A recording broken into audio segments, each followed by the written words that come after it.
মধ্যপ্রাচ্যের দেশ সৌদি আরবের এক সিদ্ধান্তেই সঙ্গে সঙ্গে রাশিয়া ও ইউক্রেন যুদ্ধ বন্ধ হয়ে যেতে পারে বলে মন্তব্য করেছেন যুক্তরাষ্ট্রের প্রেসিডেন্ট ডোনাল্ড ট্রাম্প। তার মতে সৌদি আরব এবং তেল রপ্তানিকারী দেশগুলো তেলের দাম কমিয়ে দিলেই যুদ্ধ থেমে যাবে। শুক্রবার আল জাজিরার এক প্রতিবেদনে এই তথ্য উঠে এসেছে। সুইজারল্যান্ডের দাভোস শহরে ওয়ার্ল্ড ইকোনমিক ফোরামের বার্ষিক সভায় ভার্চুয়ালি যুক্ত হয়ে বক্তব্য দেওয়ার সময় ট্রাম্প এসব কথা বলেন। ট্রাম্প বলেন, তেল রপ্তানিকারী দেশগুলো এখনও তেলের দাম কমায়নি। এটা অবিশ্বাস্য। সৌদি আরব সহ ওপেকভুক্ত দেশগুলোর উচিত অবিলম্বে তেলের দাম কমানো। তেলের দাম কমলে রাশিয়া ইউক্রেনের যুদ্ধ সঙ্গে সঙ্গে বন্ধ হয়ে যাবে। তিনি আরও বলেন, খনিজ তেলের উচ্চ মূল্যের কারণে যুদ্ধ অব্যাহত আছে। তেলের দাম কমিয়ে দিলে যুদ্ধ থামবে, আর এর জন্য মধ্যপ্রাচ্যের দেশগুলোরই দায়িত্বশীল হওয়া উচিত। মানুষের জীবন বাঁচানোর জন্য এই পদক্ষেপ এখনই নেওয়া জরুরি। 2022 সালের 24শে ফেব্রুয়ারি রাশিয়ার প্রেসিডেন্ট ভ্লাদিমির পুতিন ইউক্রেনে বিশেষ সামরিক অভিযান শুরু করেন। প্রায় 3 বছর ধরে চলমান এই সংঘাতে হাজারো মানুষের প্রাণহানি ও লাখো মানুষের বাস্তুচ্যুতি ঘটে। ক্ষমতায় থাকলে ইউক্রেন যুদ্ধ 24 ঘন্টার মধ্যে বন্ধ করতে পারতেন বলে দীর্ঘদিন ধরে দাবি করে আসছেন ডোনাল্ড ট্রাম্প। সম্প্রতি তিনি জানান, রুশ প্রেসিডেন্ট পুতিনের সঙ্গে আলোচনার মাধ্যমে এই সংঘাতের সমাধান করবেন। তবে রাশিয়া সংঘাত সমাধানে রাজি না হলে তার উপর আরও কঠোর নিষেধাজ্ঞা আরোপের হুঁশিয়ারিও দিয়েছেন তিনি। ডোনাল্ড ট্রাম্প যুক্তরাষ্ট্রের ক্ষমতায় থাকলে ইউক্রেনের সংকট এড়ানো যেত। মার্কিন প্রেসিডেন্ট ডোনাল্ড ট্রাম্পের দাবির প্রতিধ্বনি করে রাশিয়ার প্রেসিডেন্ট ভ্লাদিমির পুতিন এমন মন্তব্য করেছেন। স্থানীয় সময় গত শুক্রবার তিনি কথা বলেন। পুতিন বলেন, 2022 সালে ডোনাল্ড ট্রাম্প হোয়াইট হাউসে থাকলে ইউক্রেনের সংঘাত রোধ করা যেত। তিনি আরও বলেন, মস্কো বিভিন্ন বিষয়ে মার্কিন যুক্তরাষ্ট্রের সঙ্গে আলোচনার জন্য প্রস্তুত। রাশিয়ার রাষ্ট্রীয় টেলিভিশনের সঙ্গে এক সাক্ষাৎকারে পুতিন ট্রাম্পকে একজন বিচক্ষণ এবং বাস্তববাদী ব্যক্তি হিসেবে প্রশংসা করেছেন, যিনি মার্কিন স্বার্থের প্রতি মনোযোগী। পুতিন বলেন, বর্তমানে মার্কিন প্রেসিডেন্টের সঙ্গে আমাদের সর্বদা ব্যবসায়িক ও বাস্তববাদী কিন্তু বিশ্বাসযোগ্য সম্পর্ক ছিল। আমি ট্রাম্পের সঙ্গে এ বিষয়ে একমত যে যদি 2020 সালের নির্বাচনে চুরি না হতো, তবে 2022 সালে যে ইউক্রেনের সংকট সৃষ্টি হয়েছে তা হয়তো ঘটত না। রুশ প্রেসিডেন্ট সাক্ষাৎকারে আরও বলেন, সম্ভবত আজকের বাস্তবতার উপর ভিত্তি করে মার্কিন যুক্তরাষ্ট্র এবং রাশিয়া উভয়ই স্বার্থ সংশ্লিষ্ট বিষয়গুলো নিয়ে শান্তভাবে আলোচনা করার জন্য আমাদের সাক্ষাৎ করাটা ভালো হবে। আমরা প্রস্তুত, কিন্তু আমি আবারও বলছি, এটি মূলত বর্তমান আমেরিকান প্রশাসনের সিদ্ধান্ত এবং পছন্দের উপর নির্ভর করছে।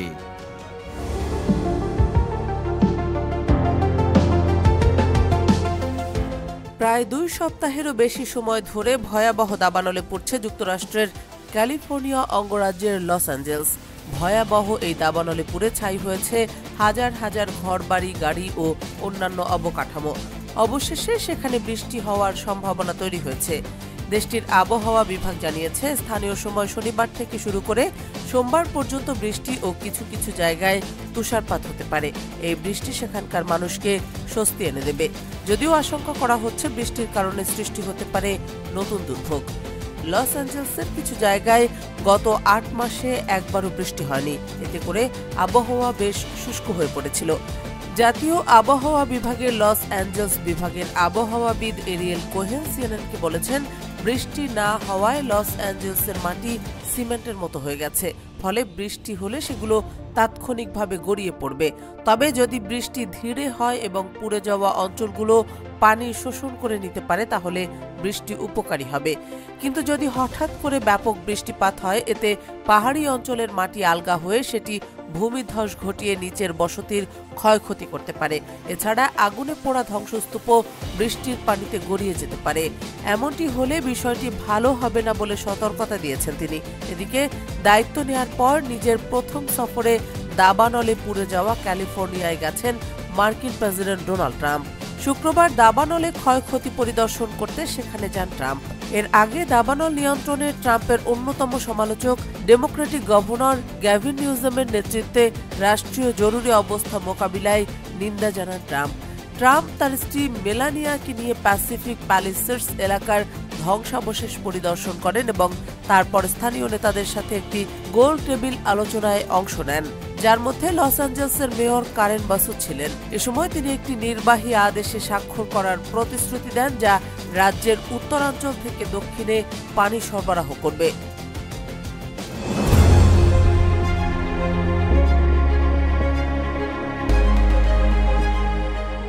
জাতিসংঘে অনুষ্ঠিত 2025 সালের নিরস্ত্রীকরণ বিষয়ক আন্তর্জাতিক সম্মেলনের বৈঠকে ইরানের রাষ্ট্রদূত এবং স্থায়ী প্রতিনিধি আলী বাহরাইনি বক্তৃতা দিয়েছেন। তিনি একই সময়ে বিশ্বে নজিরবিহীন অস্ত্র প্রতিযোগিতা, বিশেষ করে পারমাণবিক ক্ষেত্রে প্রতিযোগিতা এবং একই সাথে অস্ত্র ব্যবহার করার হুমকির ব্যাপারে উদ্বেগ প্রকাশ করেছেন। আলী বাহরাইনি বলেন, সামাজিক ও অর্থনৈতিক উন্নয়ন এবং বিশ্বের টেকসই শান্তি ও নিরাপত্তা সৃষ্টিতে অর্থ বরাদ্দ করা উচিত, কিন্তু সেখানে এসবের পরিবর্তে পরমাণু অস্ত্র রক্ষণাবেক্ষণ, উৎপাদন এবং যুদ্ধে অর্থ ব্যয় করা হচ্ছে। তিনি আরও বলেন, দুর্ভাগ্যবশত পারমাণবিক শক্তিধর দেশগুলো পারমাণবিক অস্ত্র উৎপাদন ও বিস্তার রোধ সংক্রান্ত এনপিটি চুক্তি অনুযায়ী পারমাণবিক নিরস্ত্রীকরণ বিষয়ে তাদের প্রতিশ্রুতি তো পূরণ করেইনি, বরং তারা তাদের পারমাণবিক অস্ত্রাগারগুলোকে আধুনিকীকরণ করার চেষ্টা করছে। জাতিসংঘে ইরানের এই রাষ্ট্রদূত এবং স্থায়ী প্রতিনিধি বলেছেন, বিশ্বে প্রায় 12,000 পারমাণবিক ওয়ারহেড রয়েছে, যার মধ্যে প্রায় 3,880টি পারমাণবিক ওয়ারহেড সক্রিয় রয়েছে এবং পারমাণবিক অস্ত্রধারী দেশগুলো, বিশেষ করে ন্যাটো সদস্য দেশগুলো পরমাণু ক্ষেত্রে তাদের বাধ্যবাধকতা মেনে চলছে না। পারমাণবিক অস্ত্রের অস্তিত্ব পারমাণবিক যুদ্ধের জন্য সতর্কবার্তা এবং এটি মানুষের জীবন ও নিরাপত্তার জন্য বিরাট হুমকি উল্লেখ করে ইরানের রাষ্ট্রদূত আরও বলেন, আন্তর্জাতিক শান্তি ও নিরাপত্তা জোরদার করার জন্য পারমাণবিক নিরস্ত্রীকরণ অত্যন্ত জরুরি। আলী বাহরাইনি জোর দিয়ে বলেছেন, যতদিন পারমাণবিক অস্ত্র বিদ্যমান থাকবে ততদিন এই ধরনের অস্ত্র ব্যবহারের আশঙ্কা অব্যাহত থাকবে। তাই পারমাণবিক নিরস্ত্রীকরণের বিষয়টি আন্তর্জাতিক সম্প্রদায়ের প্রধান অগ্রাধিকারে থাকা উচিত। বিশেষ করে নিরস্ত্রীকরণ বিষয়ক সম্মেলনে এই ব্যাপারে সবাইকে ঐক্যবদ্ধ হওয়া উচিত। তিনি স্পষ্ট করে বলেছেন, ইসরায়েল সরকারের অবৈধ পারমাণবিক কার্যক্রম এবং পারমাণবিক অস্ত্রের মজুদের কারণে এখন পর্যন্ত পশ্চিম এশীয় অঞ্চল পারমাণবিক অস্ত্র ও অন্যান্য গণবিধ্বংসী অস্ত্র মুক্ত হয়নি। ইসরায়েল পারমাণবিক অস্ত্র এবং অন্যান্য গণবিধ্বংসী অস্ত্রের অধিকারী হওয়ায় এবং তারা পরমাণু নিরস্ত্রীকরণে আন্তর্জাতিক প্রচেষ্টা থেকে দূরে থাকায় এনপিটির লক্ষ্য বাস্তবায়ন অসম্ভব হয়ে পড়েছে। বাহরাইনি তার বক্তব্যের এক পর্যায়ে বলেন, ইরান চায় আন্তর্জাতিক সম্প্রদায় এনপিটির সদস্য হতে ইসরায়েলকে বাধ্য করুক, যাতে ইসরায়েলের সমস্ত পারমাণবিক কার্যক্রমকে আন্তর্জাতিক শক্তি সংস্থার তত্ত্বাবধানে পরিচালিত হয়। উল্লেখ্য যে বিশ্বব্যাপী সংঘাত যত বিস্তৃত হচ্ছে ততই বাড়ছে পরাশক্তিগুলোর মধ্যে যুদ্ধের সংখ্যা। তেমনটি হলে পরমাণু যুদ্ধ অনেকটা নিশ্চিত। তাই আলী বাহরাইনি তার বক্তৃতায় পরমাণু অস্ত্রের বিষয়ে সতর্কতা অবলম্বনের দিকে বিশেষ নজর দেওয়ার আহ্বান জানিয়েছেন।